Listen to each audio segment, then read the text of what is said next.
Hello guys, देखिए ये bullet आया है। ये पूरा स्क्रैच की टंकी पे आ चुका है और ये गाड़ी पूरा लेमिनेशन होने जा रहा है। ये देखिए लेमिनेशन हो चुका है गाइस।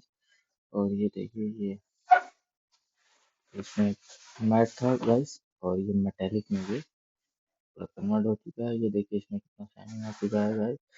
और ये इसका साइड पैनल भी देखिए और पीछे का मोटर गार्ड भी देख लीजिए गाइस।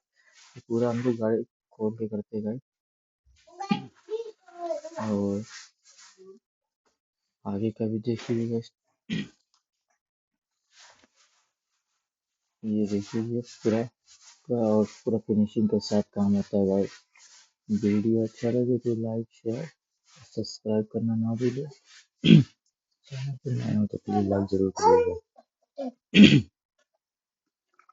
और इनका ये देखिए आगे का भी ग्रिल भी ब्लैक हुआ है।